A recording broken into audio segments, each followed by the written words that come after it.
1,75,000 राम भक्तों की शहादत के बाद, 1,75,000 लोगों की वीरगति के बाद, कुर्बानी के बाद, 492 साल की लंबी लड़ाई के बाद, 70 धर्म युद्धों के बाद राम मंदिर की स्थापना अयोध्या में हुई है। मैं आप सबको बधाई भी देता हूं, और जो लोग इस पे किंतु परंतु हमारे लोग करते हैं, मैं उनको भी आग्रह करता हूं, हमें सबके धर्मों का सम्मान करते हुए हिंदू धर्म को, राम भक्तों को बधाई देनी चाहिए। और मैं आपको बताना चाहता हूं, ये कोई लड़ाई आसान नहीं थी। जो लड़ाई देश के प्रधानमंत्री ने आपको जीतकर नरेंद्र मोदी जी ने दी है, प्रभु राम ने ये शायद उनसे सेवा लेनी थी, वरना 492 साल तक भी कोई छोटे लोग इस लड़ाई को नहीं लड़ रहे थे। मैं याद करा दूं, 1528 में जब बाबर ने पहली बार यहाँ पर मंदिर को तोड़ने का काम किया, ये मंदिर इतना मजबूत था कि तोपों के साथ इसको तोड़ने का काम किया गया। और उस वक्त भी हिंदू बहुत लड़े, और हजारों की तादाद में तब भी हिंदुओं की शहादत हुई, लेकिन वो अपना मंदिर नहीं बचा पाए। इसके बाद इसी मंदिर को बचाने के लिए भाटी नरेश मेहताब सिंह को जब पता चलता है, तो मेहताब सिंह इस मंदिर को बचाने के लिए निकलते हैं और 17 दिन तक इस लड़ाई को लड़ते हैं। लेकिन इस लड़ाई को लड़ते लड़ते मीर बाकी, जिसने ये मंदिर को ध्वस्त किया था औरंगजेब के कहने पे, उसकी जीत होती है। और 17 दिन के बाद ये सभी लोग हजारों की तादाद में जो लड़ने के लिए आए थे, ये वीर गति को प्राप्त होते हैं। जब ये जानकारी हंसवर रियासत के राजा रणविजय सिंह को पता चलती है, तो अपने पुरोहित देवीनंद पांडे को भेजते हैं 70,000 सेना के साथ। 70,000 लोग फिर लड़ने आते हैं राम मंदिर को बचाने के लिए।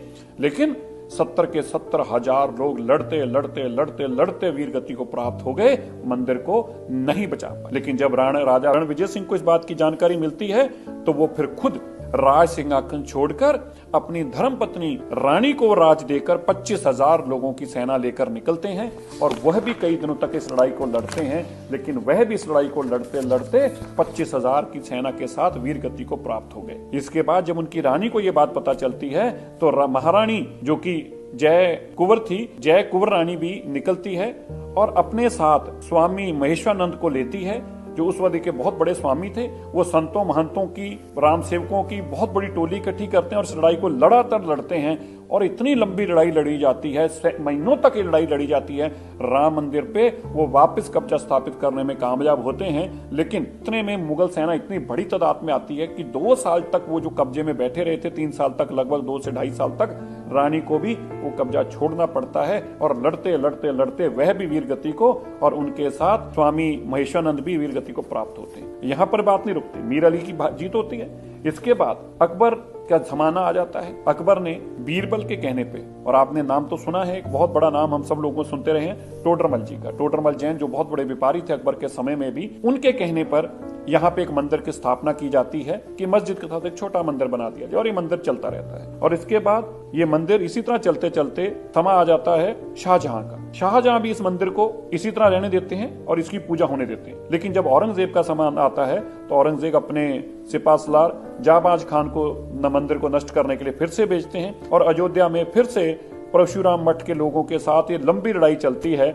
लेकिन इस लड़ाई में जाबाज खान को मार दिया जाता है। औरंगजेब को जब पता चलता है 1664 में, औरंगजेब फिर से अपनी एक बहुत बड़ी सेना भेजता है और इस मंदिर के चबूतरे को गिरा दिया जाता है और मंदिर को ध्वस्त किया जाता है। और इसी जानकारी को मिलते ही अमेठी के राजकुमार गुरदत्त सिंह जो थे, वो अपने साथ पीपरा के राजकुमार को लेकर पहुंचते हैं। लेकिन वो इस मंदिर को बचाने में नाकाम रहते हैं, और लड़ते लड़ते लड़ते लड़ते वह भी वीर गति को प्राप्त हो जाते हैं। लेकिन इस लड़ाई के दौरान यह साबित हो जाता है कि यहाँ पे मंदिर भी रहेगा और मस्जिद भी बनी रहेगी, और मंदिर की पूजा की अनुमति फिर से मिल जाती है। इसी दौरान अंग्रेजों का राज आ जाता है और फिर दोबारा से लड़ाई लड़ी जाती है। और इस लड़ाई के दौरान बहुत बार वहां पे जद्दोजहद होती है और मंदिर की स्थापना हुई रहती है। रामलला की मूर्ति भी स्थापना हो चुकी होती है, और इसको मंदिर भी चलने दिया जाता है और मस्जिद भी बना रहता है। लेकिन फिर मुलायम सिंह जी की सरकार आ जाती है। तो आपको याद है देश आजाद होने के बाद क्या हुआ, वहां पे राम सेवकों को मारा गया, और ऐसे भी बताया जाता है कि गोलियों से भुना गया, और यह भी बताया जाता है कि कुछ लोगों को तो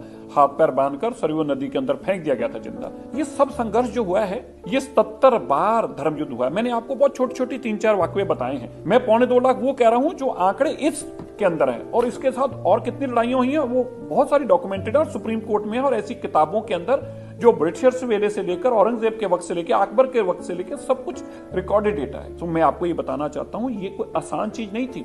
ये मोदी जी ने आपको करके दे दिया, इसलिए आपको शायद छोटा लग रहा है, लेकिन 492 साल की तपस्या है।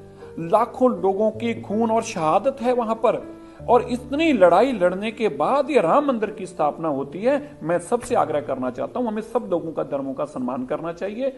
हमें अपना धर्म जैसे अच्छा लगता है, इसी तरह सबको अपना अपना धर्म अच्छा लगता है, हमें उनको भी राम मंदिर की बधाई भी देनी चाहिए और इस तरह का किंतु परंतु नहीं करना चाहिए।